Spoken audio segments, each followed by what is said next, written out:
Di episode sebelumnya, kita ditunjukkan Nam Gung Mai yang berhasil mengalahkan Dang Wiju. Dang Wiju kemudian dibawa dengan tandu menuju ruang kesehatan untuk mendapatkan perawatan. Guru Sogo lalu berkata, kalau berdasarkan hasil sparring, yang akan bertanggung jawab atas situasinya adalah Dang Wiju dari grup babi. Dia lalu memberikan penawar racun kepada Nam Gung Mai dan meminta Nam Gung Mai kembali ke grup ular. Jadi ini penawar racun untuk hit Death Potion Dang Wiju, kata Nam Gung Mai dalam hati sambil melihat penawar racun di tangannya.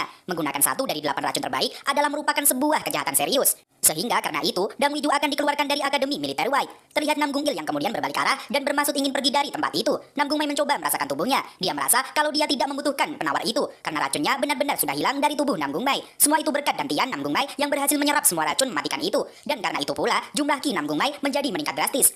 Apa aku sudah menjadi kuat? Tanya Nam Gung Mai dalam hati sambil membanggakan diri sendiri. Wen Pio lalu datang dan bertanya, kenapa ekspresi Nam Gung Mai sangat aneh seperti itu? Apa yang sedang dia pikirkan? Tapi Nam Gung Mai mencoba mengalihkan pembicaraan dengan berkata kalau mereka harus segera pulang dan makan malam. Nam Gung Mai juga memilih untuk menyimpan penawar racun itu terlebih dahulu. Siapa tahu dia membutuhkannya di kemudian hari.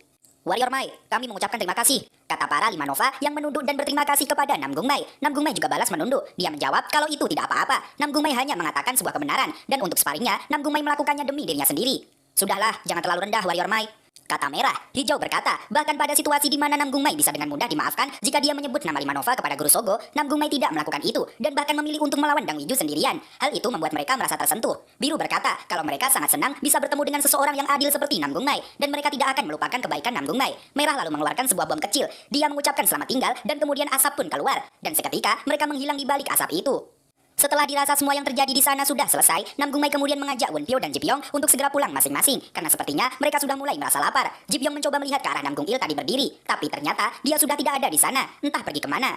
Malam pun tiba, terlihat Guru Myeondok yang sedang menyeduh teh seperti biasanya, tapi kali ini dia menyeduh 2 cangkir. Sepertinya ada orang lain yang sedang bersamanya.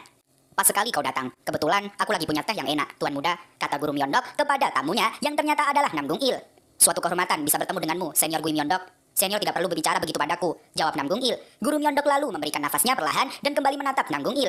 Jadi, kau sudah tahu tentangku? Tanya Guru Myeondok dengan aura yang sangat menyeramkan. Nam Gung Il mulai mengeluarkan keringat dingin melihat seseorang yang sangat mengerikan di depannya. Kita dibawa menuju waktu sebelum Nam Gung Il pergi ke Akademi Militer White. Nam Gung Il berjalan sendirian menuju ruang ayahnya, Nam Gung Jo. Di sana, terlihat Nam Gung Jo yang sedang sibuk melakukan sesuatu. Nam Gung Jo bertanya, ada apa gerangan Nam Gung Il datang menemuinya malam-malam begini?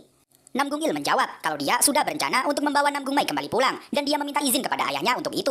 Nam Gung Jo menjawab dengan santai kalau mereka sebelumnya sudah membicarakan tentang hal ini. Kenapa Nam Gung Il masih saja ngotot ingin melakukannya? Nam Gung Il kemudian duduk memohon. Sampai sekarang aku tidak pernah membantah perintah ayah, tapi kali ini aku tidak bisa menerimanya, ucap Nam Gung Il dengan mantapnya. Dia kembali berkata kalau kekuatan Nam Gung Mai hanya sedikit lebih kuat daripada orang biasa dan ayahnya pasti lebih tahu kondisi anak itu daripada Nam Gung Il sendiri. Jadi maksudmu, kau mau membantah perkataanku? Tanya Nam Gung Jo yang sepertinya mulai marah. Seketika, tubuh Nam Gung Il seperti dijatuhi sebuah batu besar. Tubuhnya serasa berat dan bahkan sangat sulit untuk bernafas. Nam Gung Il lalu memukul dadanya sendiri untuk menghilangkan efek aneh dari ayahnya yang sangat kuat itu. Tapi itu juga sangat mematikan, bahkan sampai mulutnya meneteskan cairan merah. Nam Gung Il masih belum menyerah dan mengalah. Dia berkata kepada Nam Gung Jo untuk mempertimbangkan lagi permintaan dari Nam Gung Il. Putraku Nam Gung Il, kenapa kau sangat membenci adikmu? Mungkinkah kau mengira aku belum memilih penerus keluarga gara-gara adikmu? Tanya Nam Gung Jo yang kemudian berdiri dari kursinya. Nam Gung Il menjawab kalau dia hanya mengkhawatirkan masa depan keluarga ini. Nam Gung Jo menjelaskan kalau pemilihan penerus kepala keluarga ini tidak ada hubungannya dengan Nam Gung Mai. Nam Gung Il dan saudara-saudaranya yang lain sudah melewati apa yang bisa dilakukan oleh Nam Gung Jo ketika dia seumuran dengan mereka. Dan mereka juga terus berkembang. Bahkan Nam Gung Il sendiri sudah berhasil masuk ke alam puncak di umur 20 tahun. Posisi kepala keluarga bukanlah sesuatu yang membutuhkan kekuatan saja. Nam Gung Il berkata kalau kepala keluarga adalah simbol keluarga. Di Murim, kekuatan kepala keluarga menjadi kekuatan keluarga itu sendiri dan digunakan agar keluarga itu diakui sebagai pasukan yang berpengaruh. Kualifikasi apa lagi yang diperlukan selain kekuatan? Tanya Nam Gung Il kepada ayahnya. Nam Gung Jo lalu berkata kalau Nam Gung Mai yang sekarang sudah menjadi milik Akademi Militer White dan jika Nam Gung Il ingin membawanya pulang, maka dia harus meminta izin kepada guru Nam Gung Mai, yaitu Gui Myeondok. Kembali ke Nam Gung Il yang sedang menghadap guru Gui Myeondok di rumahnya. Setelah dia menceritakan kejadian dengan ayahnya, dia mengatakan maksud utamanya datang kemari adalah untuk membawa Nam Gung Mai kembali pulang. Bawa Nam Gung Mai pulang ya? Oke, tapi ada syaratnya, jawab Guru Myeondok. Kemudian, Nam Gung Il terlihat senang mendengar kalau Guru Myeondok memperbolehkannya. Dia bertanya, apa syarat yang diinginkan Guru Myeondok itu? Ternyata, Guru Myeondok meminta Nam Gung Il untuk menjadi asisten instruktur di kelas ular untuk sementara. Guru Myeondok berkata, kalau asisten instruktur mereka terluka parah gara-gara melaksanakan misi dari Murim Lake. Sepertinya, dia harus beristirahat selama 1 bulan. Kasihan sekali, kata Guru Myeondok sambil acting menangis. Nam Gung Il sedikit memprotes kalau waktu 1 bulan itu sepertinya terlalu lama. Dia menawarkan untuk membawa master bela diri lain dari keluarga Nam Gung untuk menjadi asisten instruktur. Tapi Guru Myeondok menolaknya, harus Nam Gung Il sendiri yang melakukannya. Selama 1 bulan, Nam Gung Il harus bekerja sebagai asisten instruktur grup ular. Dan setelah itu, terserahlah kalau dia ingin membawa Nam Gung Mai pulang atau melakukan hal yang lainnya. Pagi harinya, semua murid tampak memperlihatkan wajah terkejut mereka, terutama Namgung Mai yang sepertinya tidak menyangka orang itu bisa berada di depannya. Guru Myeondok lalu berkata kalau ada orang yang akan dia kenalkan, dan dia adalah Tuan Muda Namgung Il yang akan bertugas sebagai asisten instruktur sementara mulai hari ini. Namgung Il lalu menunduk dan memberi salam kepada semua muridnya. Aku adalah Namgung Il, yang juga dipanggil Ascending Dragon Sword. Mohon bantuannya, kata Namgung Il kemudian. Semua murid masih tampak tidak percaya. Mereka tidak menjawab apapun dan hanya diam membisu. Sementara Guru Myeondok tampak tersenyum di belakang. Tapi dalam hati Namgung Mai sangat tidak suka dengan kehadiran kakaknya. Kenapa Hyungdim yang harus menjadi asisten instruktur? Batin Namgung Mai. Pada hari berikutnya, para murid kelas ular mulai berlatih seperti biasa. Terlihat Moyangbo yang berlatih dengan teknik pedangnya dan masih menggunakan pedang tua yang diberikan oleh Guru Myeondok. Moyangbo mulai melemparkan pedangnya ke atas. Dia lalu melompat dan memejamkan mata sambil berkonsentrasi dengan energi ki-nya. Dia mencoba membuang misteri kekerasan untuk teknik barunya ini. Moyangbo mulai mengambil pedangnya dan mengayunkannya dengan lembut layaknya air yang mengalir. Dia bermaksud belajar menggunakan kelembutan untuk pedang usang itu agar tetap kuat meskipun dia rapuh. Tapi tiba-tiba seseorang memanggil Moyangbo. Moyangbo seketika menoleh ke belakang dan ternyata itu adalah Namgung Il yang sedari tadi melihat Moyangbo berlatih. Moyangbo lalu memberi salam dan memperkenalkan dirinya kepada Namgung Il. Oh, jadi kau si bayi macan dari keluarga Moyang? Tanya Namgung Il. Moyangbo bertanya, ada apa sampai asisten instruktur datang menemuinya? Namgung Il berkata kalau dia ditugaskan untuk membimbing kelas ular dan dia bermaksud untuk melakukannya satu persatu. Dia bertanya kepada Moyangbo, kenapa dia berusaha membuang misteri kekerasan. Moyangbo malah terkejut karena Namgung Il bisa tahu apa yang dia lakukan hanya dengan melihatnya saja. Namgung Il menjelaskan kalau Moyangbo hanya mengejar kelembutan, maka dia tidak akan mendapat apapun. Namgung Il lalu mengambil sebuah ranting yang ada di dekatnya. Dia berkata kalau kekerasan dan kelembutan ada secara bersama-sama. Moyangbo harus membiarkan pedangnya mengalir secara keras, namun juga lembut. Tetap lembut, tapi tidak kehilangan kekerasannya. Namgung Il menggunakan ranting itu layaknya sebuah pedang. Dia bergerak mengayunkan rantingnya, bergerak dengan lembut seperti menari-nari. Namun saat dia menghentakkan ranting itu, sebuah hantaman keras terjadi dan menimbulkan dampak yang sangat menakjubkan. Tapi ranting kecil itu tidak patah sama sekali. Dia tetap utuh. Itulah yang dimaksudkan meletakkan energi kekerasan pada pedang dan membuat aliran dengan kelembutan. Moyangbo hanya terdiam dan bengong melihat teknik yang diperlihatkan oleh Namgung Il. Dia menunduk dan mulai berpikir. Namgung Il percaya kepada Moyangbo pasti akan segera paham karena dia adalah anak yang sangat berbakat. Jegalmi lalu mendekati Namgung Il dan menyapanya. Jegalmi, kau ternyata ada di grup ular juga ya? Kata Namgung Il yang memang sudah mengenal Jegalmi. Keluarga mereka memiliki hubungan yang baik. Mereka lalu bercakap-cakap banyak dan saling bercerita. Terlihat Namgung Mai dari kejauhan melihat mereka. Dia tampak masih tidak percaya kalau kakaknya ada di sini sekarang. Dia terlihat sangat gugup. Yulreong yang melihat Namgung Mai sangat aneh kemudian bertanya, kenapa Namgung Mai menjauh dari kakaknya?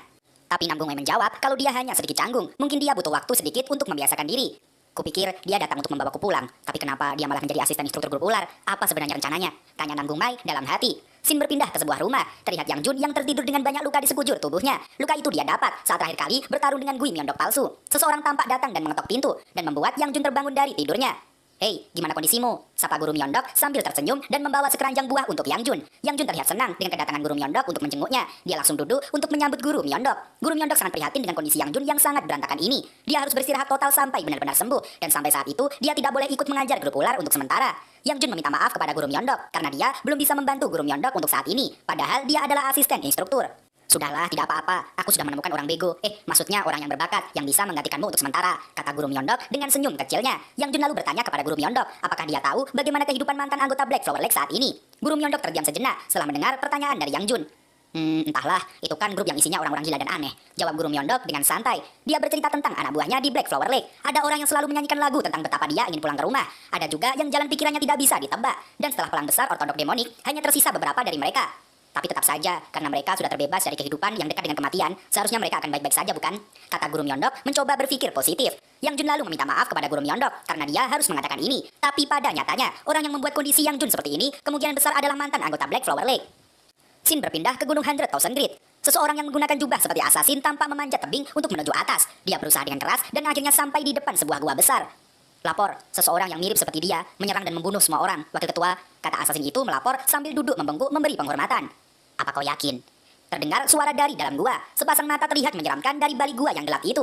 Sore hari pun tiba. Para murid kelas ular tampak duduk beristirahat setelah menyelesaikan latihan hari ini. Wonpyo membuka percakapan dengan berkata, kalau asisten instruktur Namgung Il sangat keren. Moyangbo setuju dengan itu. Dia menganalisa kelemahan dan kesalahan setiap murid dengan akurat. Bukan cuma akurat, dia menjelaskan semuanya dengan jelas. Jika dibandingkan dengan cara mengajar Guru Myeondok, aku lebih mengerti kalau dia yang mengajar, kata Wonpyo. Jegalmi lalu menjelaskan kalau itu sudah pasti. Wonpyo terlalu lama di kuil Shaolin, jadi dia pasti kurang tahu kabar yang berada di luar. Tapi Namgung Il itu sudah melewati tingkat murid-murid yang akan memimpin masa depan. Dari cerita yang didengar Jegalmi dari ibunya, dia adalah salah satu jenius bela diri yang lahir sekali dalam 100 tahun. Bahkan keturunan keluarga Namgung yang lain juga sama sepertinya. Namgung Seon berhasil mengalahkan badit gunung hijau di provinsi Anhui dalam waktu kurang dari 5 hari. Dan juga cerita terkenal tentang Namgung Hui yang berhasil melawan orang yang berbeda di tingkat 100 master. yang sedang menyebabkan sebuah masalah di sebuah bar, dan pertarungan mereka berakhir seimbang. Dan tentu saja putri keempat yaitu Nam Jung Hye, tidak ada yang perlu dijelaskan tentang kekuatannya, dia sangat luar biasa. Jigalmi menambahi, karena umur para putra Namgung tidak jauh dari mereka, keluarga Namgung akan menjadi sebuah dinding besar yang harus dilewati bagi orang yang belajar di Akademi Militer Wat ini. Mereka kemudian baru menyadari kalau putra kelima yaitu Namgung Mai ada di antara mereka. Tapi semua orang dari keluarga Namgung yang kulihat itu rapuh kok, celutuk Won Pyo yang berusaha menghibur Namgung Mai. Yul Reong juga berkata kalau dia pasti sangat berkecil hati jika tumbuh bersama keluarga yang seperti itu. Namgung Mai hanya tertunduk dan tersenyum palsu. Dia sudah sangat terbiasa dengan omongan seperti itu. Bahkan dia sudah banyak mendengar hal yang lebih buruk. Tidak harus semua orang harus menjadi jenius, kau pasti punya bakatmu sendiri, kata Yul Reong yang masih berusaha menghibur Namgung Mai. Mereka kemudian mulai membuat sebuah lelucon untuk mencairkan suasana dan membuat Namgung Mai tidak sedih lagi. Namgung Il tampak melihat mereka dari jauh, para murid kelas ular yang sangat kompak dan saling menyemangati masing-masing dengan cara mereka sendiri. Dia sama sekali tidak pernah tertawa di rumah, tapi di sini dia bisa bercanda lepas, kata Namgung Il dalam hati. Dia melihat banyak sekali perubahan Namgung Mai selama berada di akademi ini. Seorang anak yang sangat berbeda dengan saudara-saudaranya. Ketika yang lainnya belajar 10 hal, setelah sekali diajari, mempelajari satu hal saja sudah sangat sulit bagi Namgung Mai. Tidak ada yang peduli dengannya, dan dia selalu diremehkan. Namgung Il merasa perubahan drastis selama Namgung Mai tidak di rumah. Tapi meskipun begitu, itu tak akan merubah keputusanku untuk membawanya pulang, kata Namgung Il dalam hati. Dia kemudian pergi. Dia bermaksud mencari guru Myeondok, karena dia menghilang sejak setelah memasrahkan tanggung jawab anak-anak grup ular kepadanya. Guru Myeondok terlihat duduk di atas atap. Dia masih terngiang-ngiang dengan Yang Jun saat dia mengatakan kalau yang menyerangnya adalah mantan anggota Black Flower Lake. Guru Myeondok kemudian bangkit dari duduknya dan berdiri. Mantan anggota Black Flower Lake ya? Kalau mau tahu perbuatan siapa itu, aku harus mencari Black Cassia Flower dulu, kata Guru Myeondok yang sepertinya juga sudah tahu siapa pelakunya. Suatu pagi yang indah, seseorang anak tampak menyambut para tamu yang datang ke restorannya tempatnya bekerja. Tiba-tiba, seseorang dengan membawa kipas datang. Anak itu baru ingin berkata kalau dia akan membawa tamunya ke dalam. Tapi tamu itu melemparkan koin berharga kepada si anak. Orang berkipas itu lalu berkata kalau dia ingin berada di lantai 2 dan dia ingin dibawakan sesuatu yang pantas. Tanpa berpikir panjang, si anak langsung mengiyakan permintaan orang misterius itu. Si anak melihat kalau orang yang membawa kipas itu sepertinya adalah seorang bangsawan. Makanan terenak di restoran itu pun dihidangkan. Si anak mempersilakan orang misterius itu untuk menikmati hidangan yang sudah disiapkan. Orang misterius itu lalu berkata kepada si anak kalau sepertinya ada yang kurang, yaitu harum bunga yang menyebar sejauh 3 mil. Si anak terlihat melongo. Dia lalu menunduk dan berkata kalau sebenarnya mereka tidaklah menjual bunga di sini. Tapi saat si anak pergi, dia melirik ke arah orang misterius itu. Meskipun terlihat bingung, tapi si anak paham dengan kode rahasia yang dikatakan oleh orang itu, yaitu harum bunga yang menyebar sejauh 3 mil. Setelah selesai menyantap makanannya, si orang misterius berjalan sendirian untuk pulang. Tapi seseorang tampak berada di belakangnya dan mengikutinya. Mereka tampak seperti preman bayaran yang siap menyerang siapapun. Siapa kau? Dan kenapa kau mencari pohon as kami? Tanya si ketua preman itu. Oh, sepertinya aku datang ke tempat yang benar, kata pria misterius sambil menoleh ke belakang. Yang ternyata dia adalah Guru Myeondok yang menyamar. Ketua preman itu tampak terkejut saat melihat wajah Guru Myeondok. Dia hanya berdiri mematung tanpa sepatah kata pun. Dia lalu meminta anak buahnya untuk segera mundur. Dia lalu menunduk kepada Guru Myeondok. Sepertinya Anda benar-benar sakit. Maaf atas ketidaksopanan kami, ucap si ketua tiba-tiba. Guru Myeondok merasa aneh karena ternyata para preman ini mengira kalau dia adalah kakek tua penyakitan. Dan dia bukanlah orang yang mengancam. Si ketua lalu mengajak anak buahnya untuk segera kembali. Di sini dijelaskan kalau dia adalah ketua Crazy Berserk, salah satu dari top 100 murim Gosus. Dia hanyalah pekerja biasa, tapi karena dia jadi gila ketika minum, orang-orang berpikir kalau dia berasal dari faksi iblis. Tapi ketika tidak mabuk, dia sangat sopan dan tenang. Guru Myeondok masih heran melihat mereka yang tiba-tiba saja pergi. Guru Myeondok berkata kalau dia ingin bertemu dengan orang yang dipanggil Astri. Dia ingin si ketua menunjukkan jalannya kepada Guru Myeondok. Mendengar itu, si ketua langsung berhenti. Dengar baik-baik ya, kakek ketua penyakitan, anggap bahwa kau tidak pernah mendengar nama itu, kata si ketua. Dia lalu mengangkat pedangnya dan menghantamkannya dengan keras ke tanah. Terlihat kekuatannya yang sangat kuat. Tidak salah jika dia termasuk salah satu 100 murim Gosus. Guru Myeondok tampak hanya diam dan tenang, karena dia tidak takut sama sekali dengan orang itu. Si ketua mengancam kalau Guru Myeondok bisa mati tanpa ada seseorang pun yang tahu jika dia tidak segera meninggalkan tempat ini. Tapi beberapa detik kemudian, wajah si ketua tampak babak belur. Dia tertunduk lemah dan kedua anak buahnya pun sudah jatuh terkapar tak sadarkan diri. Aku bilang sekali lagi, bawa aku ke Astri, kata Guru Myeondok dengan tatapan mengerikan. Si ketua bertanya, apa alasan Guru Myeondok ingin menemuinya? Guru Myeondok lalu berkata kalau dia adalah teman lamanya. Malam pun tiba, tanpa beberapa orang yang takut dengan kedatangan seseorang. Ternyata itu adalah Guru Myeondok yang berjalan bersama si ketua Crazy Berserk. Tapi sejak kapan kau ketua Crazy Berserk jadi anggota asosiasi Hao? Tanya Guru Myeondok. Crazy Berserk sedikit terkejut mendengar pertanyaan itu, tapi dia hanya diam tanpa menjawab. Asosiasi Hao adalah asosiasi yang terdiri atas orang-orang dari kelas bawah masyarakat. Dan daripada sebuah asosiasi, mereka lebih seperti perusahaan yang menjual dan membeli informasi. Kalau dikatakan faksi pengemis adalah orang-orang yang terdiri atas pengemis yang memiliki informasi penting, tapi asosiasi Hao berbeda. Mereka bukan hanya memiliki informasi penting, tapi lebih tepatnya adalah informasi gelap. Crazy Berserk kemudian menjawab pertanyaan Guru Myeondok kalau dia menjadi anggota asosiasi Hao hanya untuk membalas hutang budinya kepada Astri. Mereka kemudian sampai di depan sebuah rumah. Crazy Berserk lalu mempersilahkan Guru Myeondok untuk masuk karena Astri berada di dalam sana. Si anak di restoran kemudian membukakan pintunya. Dia terkejut karena Crazy Berserk datang bersama orang yang tadi dia laporkan. Guru Myeondok lalu memanggil si bocah dan berkata kalau dia harus membayar perbuatannya karena sudah mencoba melukai Guru Myeondok. Si anak pun terlihat kaget dan ketakutan. Hehe, tapi bohong, lanjut Guru Myeondok sambil tersenyum. Mereka kemudian bermaksud untuk mengirim surat merpati kepada Astri. Si anak bertanya, kenapa harus menyiapkan merpati? Padahal hari ini bukan waktunya untuk membuat laporan. Guru Myeondok berkata, kalau dia ingin menemui Astri untuk menemukan informasi tentang seseorang. Si anak lalu meminta Guru Myeondok untuk mengisi dokumen permintaan terlebih dahulu. Tapi Guru Myeondok berkata, kalau dia tidak membutuhkan dokumen apapun. Dia lalu berjalan menuju sebuah tembok dan meletakkan tangannya di sana. Si anak dan Crazy Berserk tidak tahu apa yang akan dilakukan oleh Guru Myeondok. Guru Myeondok langsung mengumpulkan energi ki-nya di telapak tangannya. Dan dalam sekali hentakan, tembok itu hancur beserta tembok rumah di depannya juga ikut hancur. Di sana, terlihat seseorang yang sedang duduk di kursinya. Apa? Sampai dinding bangunan sebelah pun ikut hancur? Tadi itu pasti teknik menangkap sapi dengan menghantam gunung, kata Crazy Berserk yang takjub. Tampaknya kau menyadari kehadiranku. Kau pasti punya indera yang sangat tajam, kata orang itu kemudian. Guru Myeondok lalu berjalan maju dan mendekati orang itu. Sudah lama ya, Black Sweet Olive, kata Guru Myeondok dengan tersenyum. Scene lalu berpindah ke altar latihan kelas ular. Terlihat Nam Gungmai yang sedang membaca surat dari Guru Myeondok. Guru Myeondok berkata kalau dia akan pergi untuk sementara. Jadi Nam Gungmai harus berlatih sendiri meskipun tanpa didampingi. Setelah membaca surat itu, Nam Gungmai berdiri untuk melakukan pemanasan. Dia kembali duduk dan memulai berkonsentrasi untuk menggunakan energi ki-nya. Dia harus menguasai tahap kedua dari reverse flow ini sebelum benar-benar belajar teknik origin reversal. Tapi tiba-tiba, Nam Gungmai merasakan seseorang yang datang mendekatinya. Dia menoleh ke belakang dan ternyata itu adalah Nam Gungil yang melompat dengan cepat ke arah Nam Gungmai. Adikku, masih banyak yang harus kita bicarakan kan? Kata Nam Gungil kemudian. Nam Gungil langsung melancarkan pukulan kerasnya ke arah Nam Gungmai. Beruntungnya, Nam Gungmai masih bisa menahan dengan kedua tangannya. Dia sedikit terkejut kenapa kakaknya tiba-tiba menyerang seperti itu. Tapi Nam Gungil tidak berhenti sampai di situ. Dia mengambil ancang-ancang untuk melakukan pukulan keduanya. Dan dengan pukulan bertubi-tubi, Nam Gungil berusaha menembus pertahanan Nam Gungmai. Nam Gungmai terlihat kewalahan dengan serangan dari kakaknya. Dia hanya bisa terus menahan tanpa bisa menyerang balik. Nam Gungmai, kau tidak menggunakan teknik Heavily Big and Wine dari keluarga Namgung. Kalau tidak menggunakan teknik keluarga kita, lalu teknik apa yang kau gunakan? Tanya Nam Gungil kepada adiknya. Nam Gungil mulai mengumpulkan energi ki di perutnya. Dia menghentakkan kakinya ke tanah dan memukul Nam Gungmai sampai terlempar ke atas. Nam Gungmai terlihat hampir pingsan saat dia melayang di udara. Bahkan dia sempat muntah karena serangan mendadak dari kakaknya itu. Nam Gungil melompat dengan cepat. Dia tiba-tiba sudah berada di atas Nam Gungmai dan bersiap melakukan tendangan. Dengan ki yang dia kumpulkan di kakinya, Nam Gungil menendang punggung Nam Gungmai dengan sangat keras. Nam Gungmai sampai terbanting ke tanah dengan sangat keras. Nam Gungil menghentikan serangannya dan mendekati Nam Gungmai yang terkapar.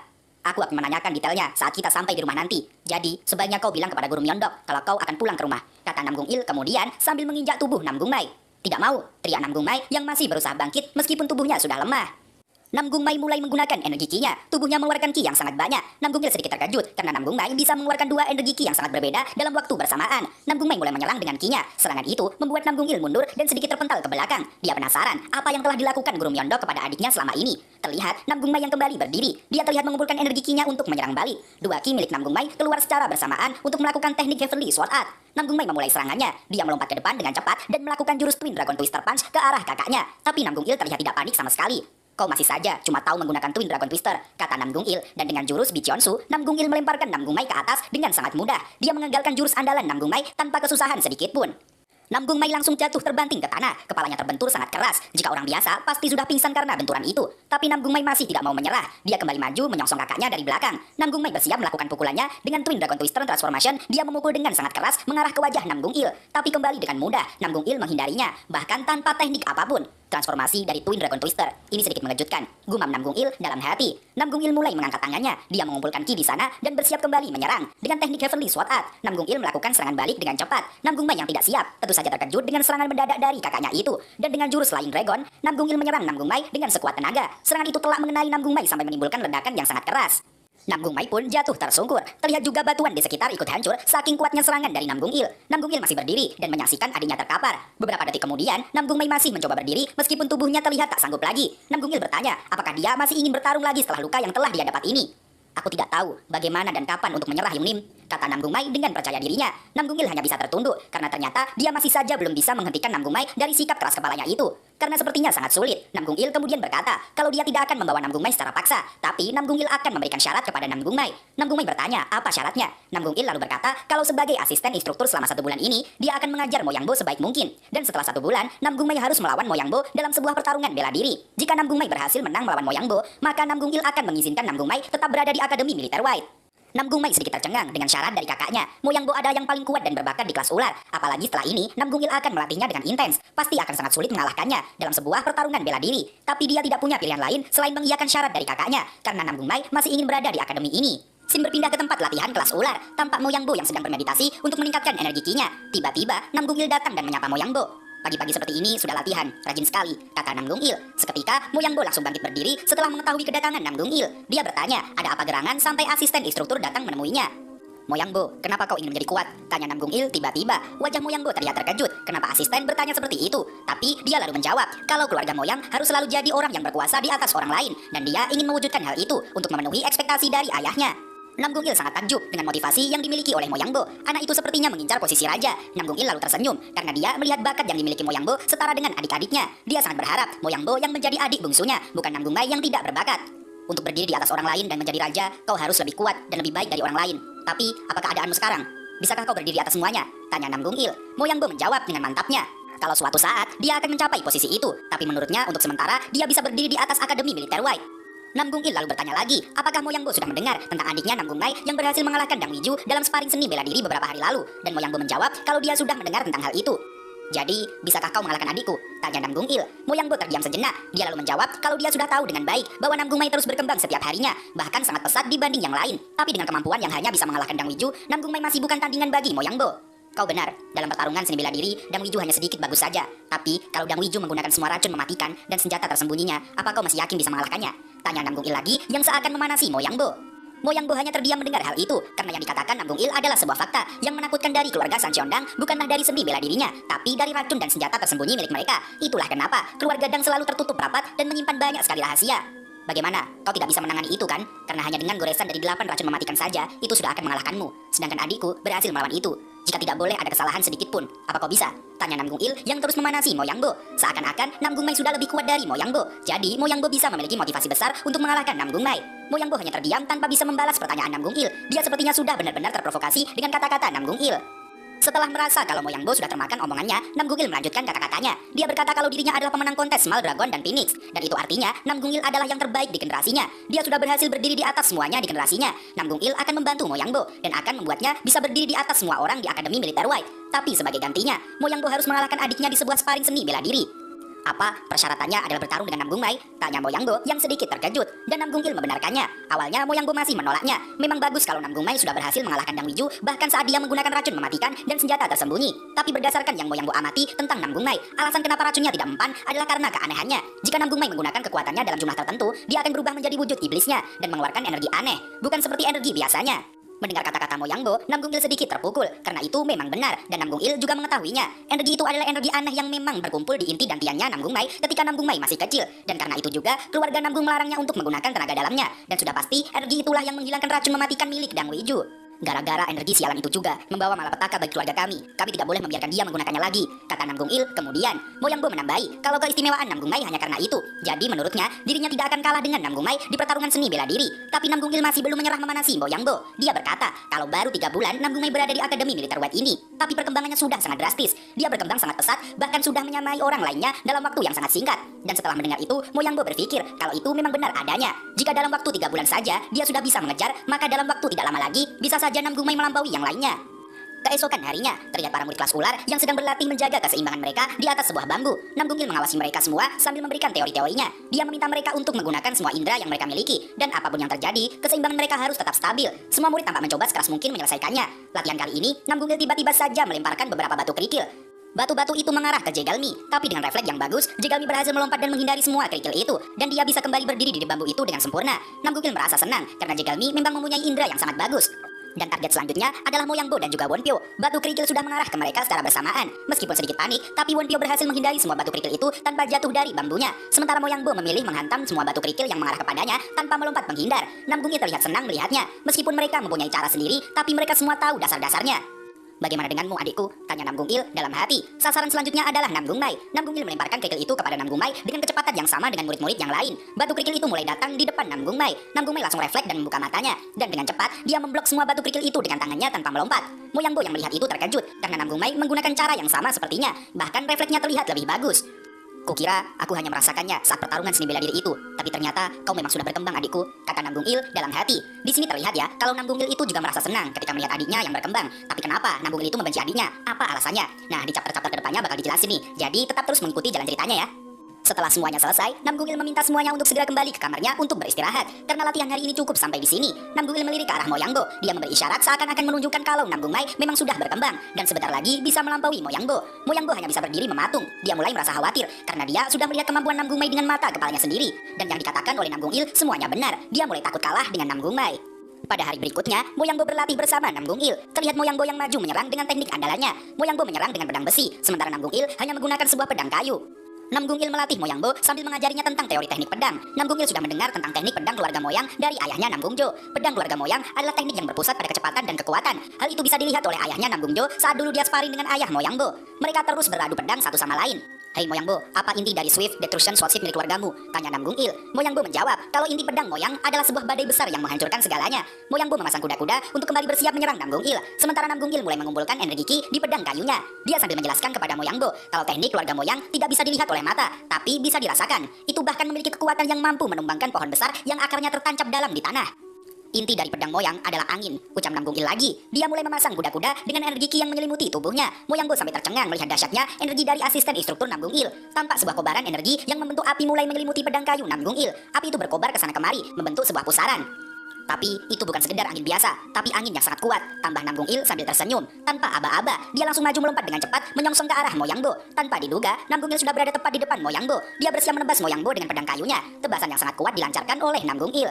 Tanpa ampun dan menahan kekuatannya, dia menyerang Moyangbo dengan segenap kekuatannya. Tapi kali ini, Moyangbo masih bisa menghindar dan menahan serangan itu dengan pedangnya. Tapi meskipun begitu, dia masih terpental ke belakang karena dorongan tenaga Namgung Il sangat besar. Ledakan besar terjadi, tebasan Namgung Il bukan main-main. Jika Moyangbo terkena serangan itu dengan telak, maka dia pasti akan terluka dengan sangat parah.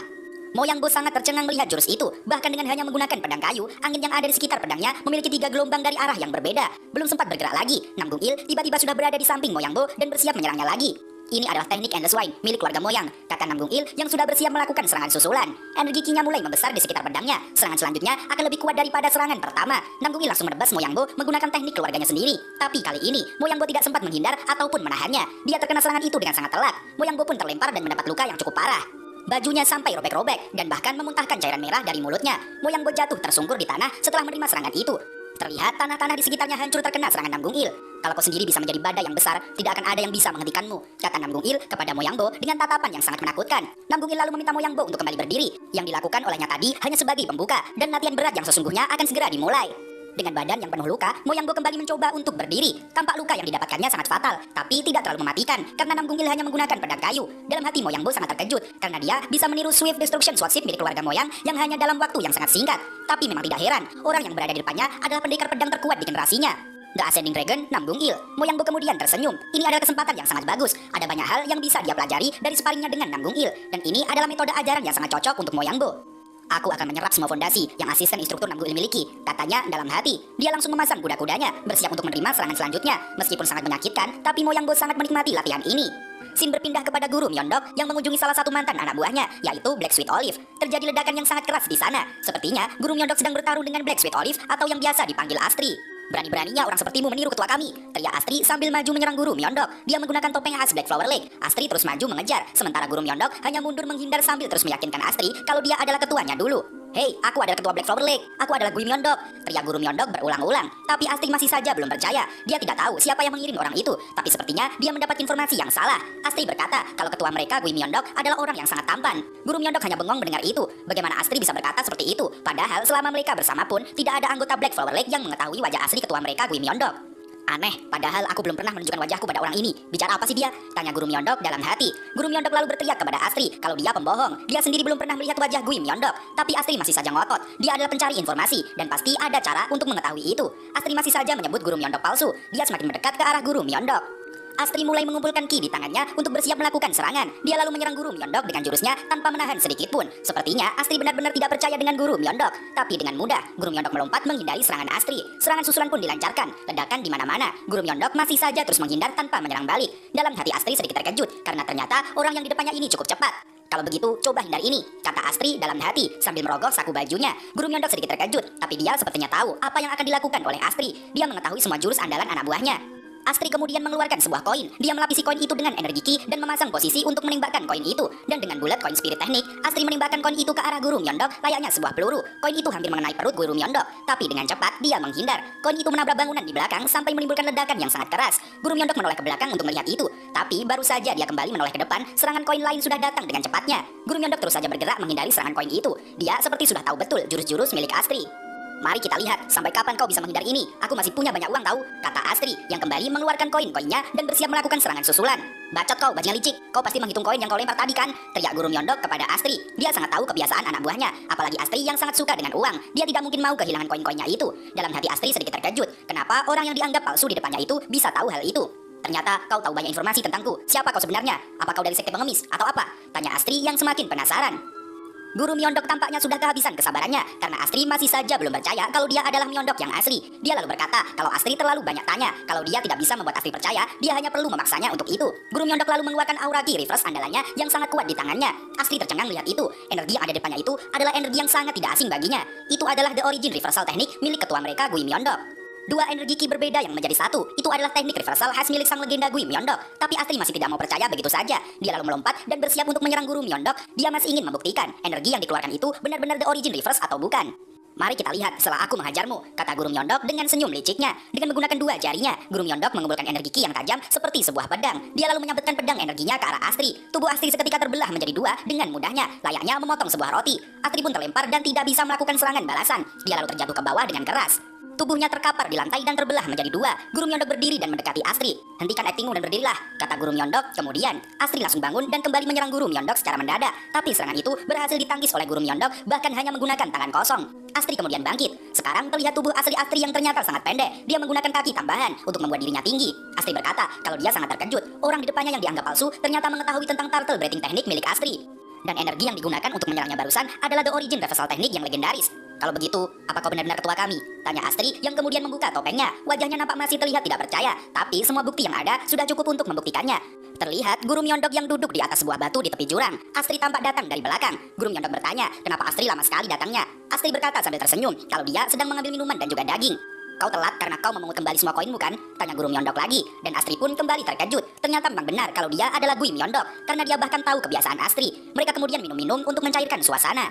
Astri membuka percakapan dengan bertanya apa yang terjadi dengan Guru Myeondok yang sekarang. Dahulu, dia sangatlah kuat dan dapat diandalkan. Guru Myeondok menjawab kalau itu hanyalah masa lalu. Astri juga bercerita kalau dulu para anggota Black Flower Lake sangat penasaran dengan wajah ketuanya. Sampai-sampai beredar gambar wajah asli Gui Myeondok yang tampan dan rupawan. Sebenarnya, kau mendengar rumor itu dari mana sih? Tanya Guru Myeondok. Astri malah tertawa. Dahulu, dia adalah orang yang bertanggung jawab atas semua informasi di Black Flower Lake. Tapi, bisa-bisanya dia percaya dengan rumor wajah Myeondok yang tampan itu. Dia kembali bercerita kalau Black Plum Blossom berkata kepada semua orang kalau dia tidak sengaja melihat wajah Guru Myeondok. Dan dia juga menggambarnya di sebuah kertas. Kertas itu pun juga masih disimpan oleh Astri sampai sekarang. Tapi, setelah melihat wajah Gui Myeondok yang asli, Astri akan segera membakar gambar itu. Mereka lalu melanjutkan menikmati minuman dan daging yang sudah dibawa oleh Astri sambil merasakan angin malam yang sepoi-sepoi. Jadi, kenapa kau datang mencariku? Kukira kami sudah putus hubungan denganmu, tanya Astri. Guru Myeondok langsung mengatakan, maksudnya ke sini untuk mencari informasi tentang Black Cassia Flower, salah satu mantan anggota Black Flower Lake. Sudah beredar kabar tentang Gui Myeondok palsu belakangan ini, dan dari keterangan saksi yang sudah melihatnya, ciri-cirinya seperti Black Cassia Flower. Guru Myeondok harus segera menemukan orang itu. Astri atau Black Sweet Olive lalu berdiri. Dia berkata kalau sebenarnya mereka, para anggota Black Flower Lake, tidak ada yang mempunyai perasaan jelek kepada Guru Myeondok, meskipun dia meninggalkan mereka. Itu artinya Astri tidak membenci Gui Myeondok sama sekali. Tapi sekarang keadaannya berbeda. Saat masih di Black Flower Lake, sudah pasti Astri akan membantu Gui Myeondok dengan sukarela. Tapi sekarang dia bukan anggota dari Black Flower Lake.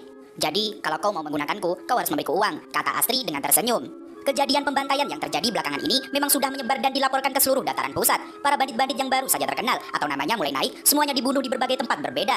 Para penyelidik menemukan mayat-mayat mereka dengan jejak pedang, tombak, dan juga banyak senjata lain. Dan karena banyak macam jejak senjata, berarti ada berbagai jenis senjata yang digunakan untuk membunuh. Hal itu membuat para penyelidik sulit, bahkan tidak bisa mengetahui identitas pelaku. Tapi ada satu petunjuk yang selalu ditinggal di setiap tempat, dan tulisannya ditulis menggunakan darah, dan itu bertuliskan Gui Myeondok ada di sini. Astri berkata kalau dia setuju tentang adanya kemungkinan bahwa Gui Myeondok palsu itu adalah anggota dari Black Flower Lake. Tapi mereka tidak bisa tahu siapa di antara anggota Black Flower Lake yang melakukan ini. Jika hanya dilihat dari jejak senjatanya, ketua mereka Gui Myeondok sudah mengajari mereka menggunakan semua jenis senjata. Hal itu dilakukan untuk menyembunyikan identitas mereka masing-masing. Dan itu juga adalah perintah dari Gui Myeondok sendiri. Itu semua karena kalian mengikuti ajaranku dengan sangat baik, kata Guru Myeondok. Hei, kami tidak mengikutimu, tapi kau yang menyeret kami dengan menjambak rambut kami, balas Astri. Terlihat si anak sedang merapikan barang sambil mendengarkan perbincangan mereka berdua. Astri lalu melanjutkan penjelasannya. Kalau selain tulisan, di setiap tempat munculnya Gui Myeondok pasti ada benda aneh. Astri lalu mengeluarkan sebuah kotak yang kita semua pasti sudah tidak asing lagi. Apa kau sudah pernah mendengar tentang Blood Explosion Elixir? Tanya Astri sambil menunjukkan kotak itu kepada Guru Myeondok. Guru Myeondok tentu saja tahu benda itu, karena beberapa hari lalu dia baru saja membicarakannya dengan tetua Heosogul. Astri membuka kotak itu, tapi kali ini pilnya berwarna kuning, bukan ungu. Sebenarnya Mimi juga nggak tahu ya, pil ini ada dua macam atau memang si pembuat komiknya lupa mewarnai. Tapi dari penjelasan yang ada sih, mau warna kuning atau ungu, efeknya tetap sama ya. Astri menjelaskan kalau itu adalah obat yang tersebar secara diam-diam di dataran pusat. Semua orang mencari benda itu karena diketahui bisa meningkatkan kekuatan secara instan ketika ditelan. Guru Myeondok berkata kalau dia sudah pernah melihat dan melawan orang yang menelan pil itu. Dia memang kuat, tapi setelah itu dia pingsan dan menggunakan semua inti energinya. Dia tidak akan berhenti sampai inti energinya habis dan mati. Guru Myeondok sangat heran kalau ini termasuk potion yang sangat aneh dan bahaya. Tapi kenapa banyak sekali orang yang mencarinya? Astri sedikit terdiam setelah mendengar cerita dari Guru Myeondok. Karena dari informasi yang dia dapat yang telah menyebar ke semua orang, efek dari potion itu adalah meningkatkan. Bukan untuk meningkatkan kekuatan, melainkan untuk membuat para prajurit tidak takut dengan yang namanya kematian. Zaman sekarang, banyak sekali orang yang terus maju dan hidup untuk balas dendam. Jadi, dengan iming-iming efek semangat juang dari pil itu, mereka banyak yang mencarinya tanpa tahu efek sesungguhnya sangat berbahaya. Jadi maksudmu, Blood Explosion Elixir ini ditemukan di mana ada Guru Myeondok palsu? Tanya Guru Myeondok lagi, dan Astri pun membenarkan itu. Dia tidak tahu apa alasannya, tapi Guru Myeondok pasti akan tahu sendiri saat bertemu dengan Guru Myeondok palsu itu. Suara burung terdengar di atas langit. Astri berkata kalau akhirnya yang dia tunggu sudah datang. Astri meminta si Ana untuk membuka jendelanya, dan setelah jendela dibuka, burung itu masuk dengan membawa sebuah kertas yang kemudian diberikan kepada Astri. Astri mengambil kertas itu dan kemudian membacanya sebentar. Dia lalu berkata kepada Guru Myeondok kalau dia sepertinya bisa menemukan identitas Guru Myeondok palsu lebih cepat dari dugaannya. Astri lalu membuka kertas itu dan meletakkannya di atas meja. Ternyata itu bukanlah sebuah surat, namun sebuah peta. Ini adalah peta di mana Blood Explosion Elixir akan muncul, kata Astri dengan mantapnya. Kembali ke Guru Myeondok yang masih berbincang dengan Astri. Setelah menerima peta tempat munculnya Blood Explosion Elixir berikutnya, Guru Myeondok mulai menyusun rencana dan menentukan kemana dia akan pergi berikutnya. Dan ternyata yang terdekat adalah Sacheon. Guru Myeondok pun memutuskan untuk ke sana, meskipun sebenarnya dia tidak mau menuju Sacheon. Terlihat Astri yang memandangi uang emas pemberian dari Guru Myeondok setelah dia pergi. Uang emas itu adalah upah atas informasi penting yang sudah diberikan Astri kepada Guru Myeondok. Si bocah lalu mendekat dan berkata kalau dia ingin menanyakan sesuatu, dan Astri pun mempersilahkannya. Kenapa Anda berbohong pada pria itu? Bukankah orang yang dicari sudah pernah kesini sebelumnya? Kata si bocah sambil berjalan merapikan buku. Astri lalu diam sejenak. Dia mengambil koin-koin emas di mejanya. Dia menjawab kalau tentu saja untuk menghasilkan uang, Astri akan memperoleh semakin banyak uang jika Guru Myeondok memakan waktu lebih lama untuk mencari si palsu itu. Dan itu akan sangat menguntungkan bagi Astri karena Guru Myeondok akan terus meminta informasi selanjutnya. Si anak menjadi gregetan melihat sifat Astri yang licik dan mata duitan. Astri lalu menambahi kalau dia juga sebenarnya tidak mau membohongi ketuanya. Tapi untuk sekarang masih ada hal lain yang ingin Astri cari tahu terlebih dahulu. Sin berpindah ke altar latihan grup ular. Terlihat Nam Gungmai yang tertunduk lemas karena porsi latihan yang sangat keras. Bukan hanya Nam Gungmai, semua murid juga tampak kelelahan dan tidak ada yang sanggup berdiri lagi. Ternyata mereka semua sedang berlatih untuk bersiap mengikuti kontes seni bela diri White yang sebentar lagi akan dimulai. Kalau ini adalah pertarungan asli, kalian pasti sudah terbunuh. Kualifikasinya ditentukan oleh tim, tapi kalian tidak kompak sama sekali, kata Nam Gung-il. Jegelmi lalu berkata, kalau Guru Myeondok bilang pada mereka, daripada menyerang bersama-sama, mereka harus melawan musuh satu persatu untuk menghancurkan formasi mereka. Nam Gung-il lalu menjawab, kalau cara yang dikatakan Guru Myeondok mungkin berhasil jika masing-masing dari mereka memiliki kemampuan yang baik. Guru Myeondok mungkin percaya dengan para muridnya kalau mereka semua bisa melakukannya, tapi Nam Gung-il tidak mempercayai mereka, khususnya Yul Reong. Nam Gung-il benci terhadap Yul Reong karena dia memiliki fisik dan teknik bertarung yang lemah. Yul Reong hanya mempunyai insting yang bagus dan bisa mengobati saja. Mendengar itu, Yul Reong tertunduk lesu. Dia seperti kecewa dengan dirinya sendiri. Lupakanlah, kalian semua harus berpikir apakah kalian berguna untuk grup kalian, ucap Nam Gung-il lagi sambil berjalan meninggalkan tempat latihan. Terlihat Yul Reong yang merawat Nam Gung-mai dengan memasang perban di tangannya yang terluka. Nam Gung-mai lalu berkata kepada Yul Reong agar dia tidak terlalu memikirkan apa yang sudah dikatakan oleh kakaknya. Kakaknya memang selalu seperti itu sejak dulu. Yul Reong hanya tersenyum kecil dan berkata kalau dia tidak mempermasalahkan itu. Memang benar adanya jika Yul Reong adalah yang terlemah di antara mereka semua. Yul Reong lalu mendekati Mo Yangbo dengan maksud ingin mengobati tangannya juga karena dia sama parahnya dengan Nam Gung-mai. Tapi Mo Yangbo berkata kalau dia tidak apa-apa. Dia langsung pergi meninggalkan teman-temannya. Jegalmi yang melihat itu merasa aneh. Kenapa Mo Yangbo tiba-tiba bersikap seperti itu? Sinting, padahal ada yang mau merawatnya, tapi dia malah bersikap seperti itu, kata Wonpyo. Dalam hati Nam Gung-mai berkata kalau Mo Yangbo kembali seperti saat pertama kali dia menemuinya. Padahal dia pikir mereka sudah mulai menjadi dekat satu sama lain. Mungkin saja karena kualifikasi kontes seni bela diri White semakin dekat, Mo Yangbo menjadi sedikit sensitif. Yul Reong kembali menundukkan kepalanya. Dia berkata akan berusaha lebih keras lagi agar tidak lemah dan bisa mengimbangi teman-temannya yang lain. Nam Gung-mai yang tidak tega melihat Yul Reong sedih, lalu mencoba mengalihkan perbicaraan dengan bertanya, seperti apa sekte obat-obatan tempat asal Yul Reong itu. Yul Reong yang mendengar itu kembali bersemangat untuk bercerita. Dia menceritakan tentang sekte obat-obatan. Adalah dimulai dari sebuah desa kecil yang menggunakan seni medis dan obat-obatan dari generasi ke generasi. Dan sebenarnya sekte ini lebih mendekati seorang tabib daripada seniman bela diri. Untuk mengobati orang-orang yang terluka saat perang, sekte obat-obatan dikirim ke medan perang.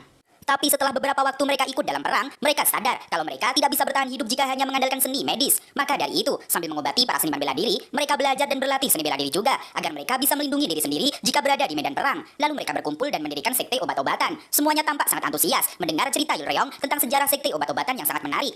Wah, mereka bertambah kuat hanya dalam waktu 20 tahun, itu sangat keren, puji Nam Gung-mai. Tapi Yul Reong berkata kalau mereka tidaklah seperti itu. Alasan kenapa Yulreong datang ke Akademi Militer White karena sekte obat-obatan masih sangat lemah ketika berhubungan dengan pakar seni bela diri. Jadi mereka mengirim Yulreong ke akademi ini untuk mempelajari hal-hal dasar. Jadi karena itulah Yulreong akan berusaha sebaik mungkin karena dia adalah harapan mereka, sekte obat-obatan. Jegalmi berkata kalau Yulreong tidak perlu khawatir. Mereka, teman-teman Yulreong, akan terus membantunya agar dia bisa mewujudkan impian mulianya. Yulreong kembali tersenyum dan berterima kasih kepada semua teman-temannya yang sangat baik kepadanya. Dalam hati Namgungmai berpikir kalau ternyata semua orang memiliki banyak alasan yang berbeda ketika mereka datang kemari. Dia bermaksud akan bertanya jika dia punya kesempatan. Sin berpindah ke tempat lain. Terlihat seorang tabib yang sedang mencari tanaman herbal. Dia senang sekali karena menemukan banyak sekali tanaman herbal di sini. Hari ini adalah hari keberuntungannya. Tapi tiba-tiba, suasana yang tadi sangat terang benderang menjadi gelap. Si tabib bingung kenapa mendadak menjadi malam. Dan saat dia menoleh ke belakang, betapa terkejutnya dia melihat batu besar yang datang ke arahnya dan menutupi sinar matahari. Ada batu raksasa yang bergerak sendiri. Apa aku sedang bermimpi saat ini? Kata si tabib yang panik. Batu itu terus bergerak maju meskipun perlahan. Dan ternyata itu adalah Yu Ahrin yang mengangkat batu besar itu dengan kedua tangannya. Bukan hanya Yu Ahrin, tapi semua murid kelas kelinci berada di belakangnya. Sepertinya ini adalah latihan fisik khusus kelas kelinci. Di tengah jalan, Yu Ahrin sedikit mengeluh dan berkata tidak bisa menahannya lagi. Temannya yang berada di belakang bertanya, kenapa Ahrin begitu lemah seperti itu? Sangat tidak seperti Ahrin biasanya yang selalu bersemangat dan kuat mengangkat apapun. Ahrin berteriak kalau dia sudah tidak bisa menahannya lagi. Temannya semakin bingung karena Ahrin semakin bertingkah aneh. Sekarang aku ingin pergi menemui Tuan Muda Namgungmai, teriak Ahrin dengan sangat keras. Terlihat seseorang yang duduk di atas pohon. Ternyata itu adalah Stormblood yang terbangun karena mendengar teriakan Ahrin yang sangat keras. Hah? Tadi itu apa? Tanya Stormblood dalam hati. Dia lalu menoleh ke bawah dan terlihat para murid kelas kelinci yang sedang mengangkat batu bersama-sama. Ahrin lalu berkata kepada saudari-saudarinya agar mereka merahasiakan ini semua kepada Guru Eon. Teman-temannya semakin bingung apa yang dimaksud oleh Ahrin dan apa yang harus mereka rahasiakan. Tapi tanpa aba-aba, Ahrin langsung berlari meninggalkan saudari-saudarinya. Mereka semua memanggil Ahrin untuk menanyakan mau kemana dia pergi. Stormblood yang melihat itu juga menjadi ikut penasaran. Dan karena dia juga sedang bosan, sepertinya mengikuti Ahrin, dia akan menemukan sesuatu yang menarik. Ahrin berlari dengan sangat cepat. Dia sangat bersemangat karena sudah lama tidak bertemu dengan pujaan hatinya. Stormblood juga langsung melompat dan bergerak cepat agar tidak tertinggal dari Ahrin dan kehilangan jejaknya. Matahari mulai muncul semakin terang. Terlihat Namgungmai yang sedang melakukan latihan reverse flow-nya. Kali ini dia melakukan reverse flow biasa, tapi ingin menginjak ke tahap selanjutnya. Namgungmai sudah bisa mengeluarkan 2 energi ki di setiap tangannya. Tapi tahap kali ini adalah menggabungkan 2 ki reverse menjadi 1. Namgungmai mulai mencobanya dengan sangat hati-hati karena ini adalah pertama kali baginya. Tapi ternyata itu tidak semudah yang diperkirakan Namgungmai. Energi ki-nya terlalu berat dan akhirnya meledak, membuat Namgungmai terjungkal karena tidak bisa menahan ledakan energi yang juga sangat kuat itu. Dia terlempar ke belakang dengan sangat keras dan jatuh terduduk. Namgungmai terlihat kesakitan. Seharusnya tidak begini. Sepertinya ada yang salah saat dia menggabungkan 2 ki energi tadi. Ternyata semua itu tidak semudah yang Namgungmai bayangkan. Namgungmai lalu mengeluarkan secari kertas dari saku bajunya. Ternyata itu adalah arahan tentang teknik seni bela diri tahap selanjutnya yang ditinggalkan oleh Guru Myeondok. Dia sebenarnya ragu apakah dia bisa melakukannya sendirian. Tapi Guru Myeondok sedang pergi untuk waktu yang belum jelas. Jika Namgungmai hanya terus menunggunya, dia tidak akan cepat berkembang. Dia harus melakukannya dan mencobanya sendiri. Tiba-tiba Namgungmai memikirkan Moyangbo. Beberapa hari ini dia selalu keluar malam. Sepertinya dia sedang berlatih intens bersama dengan Namgungil. Namgungmai juga harus rajin berlatih agar dia tidak tertinggal. Dia membaca surat dari Guru Myeondok. Di situ tertulis jika Namgungmai sudah terbiasa dengan tahap kedua dan sudah menguasainya, dia bisa menuju tahap berikutnya, yaitu menggunakan 2 energi sekaligus dari luar. Dia harus menggabungkan energi ki reverse-nya menjadi 1 dan menyelaraskannya. Dan tahap ini disebut kebangkitan pengkhianat. Namgungmai sedikit bingung saat melihat nama dari tahap ketiga ini yang terdengar aneh. Tapi itu tidak akan menjadi masalah. Dia harus tetap mencobanya agar cepat menguasai teknik ini dan belajar seni bela diri origin reverse yang legendaris. Namgungmai mulai berdiri. Dia lalu memasang kuda-kudanya untuk menuju tahap kedua. Untuk memasuki tahap ketiga ini, Namgungmai harus memaksimalkan kekuatan dari 2 energi yang berbeda untuk meningkatkan kekuatan ki. Dan itu seperti menggunakan alam dan melawan alam di dalam waktu yang bersamaan. Dengan sangat berkonsentrasi, Namgungmai menggabungkan 2 energi ki-nya. Pancaran kekuatan yang sangat kuat terlihat keluar di sekeliling Namgungmai. Tapi sepertinya Namgungmai mengalami kesulitan di sini. Dia merasakan kalau kekuatan energi ki itu terlalu kuat. Dia tidak bisa menahan lebih lama lagi. Tuan Muda Namgung, teriak Ahrin yang sudah tiba di tempat latihan setelah berlari sangat jauh. Dia terkejut melihat Namgungmai yang berlatih. Energi ki-nya tampak menyala-nyala mengelilingi tubuhnya. Dan sepertinya akan sangat berbahaya jika Ahrin mendekat. Dia berlatih dengan sangat keras pagi-pagi begini. Cowokku memang sangat hebat, kata Ahrin dalam hati. Tapi wajah Ahrin seketika berubah saat dia terus memperhatikan Namgungmai. Dia melihat kalau keseimbangan energinya tidak teratur. Ahrin mencoba mendekati Namgungmai, tapi tiba-tiba Stormblood datang dan melarangnya untuk mendekat karena keseimbangan Namgungmai sebentar lagi akan hancur. Dia datang dari mana? Kata Ahrin yang terkejut karena Stormblood tiba-tiba datang di depannya. Namgungmai masih saja berusaha menggabungkan energinya, tapi kali ini masih tidak terlihat perkembangan yang signifikan. Namgungmai masih belum menyerah. Dia terus memaksakan dengan harapan itu akan berhasil.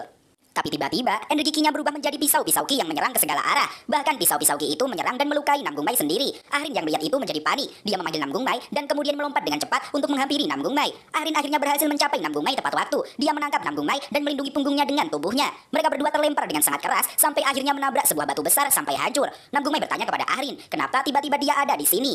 Aku datang karena aku ingin melihatmu. Apakah Tuan Muda Mai terluka? Tanya Ahrin sambil tersenyum. Namgungmai berkata kalau dia tidak apa-apa, tapi Ahrin sendiri malah yang terluka. Terlihat cairan merah yang mengucur dari kepala Ahrin. Dia berkata kalau itu tidak masalah dan hanya sebuah luka kecil.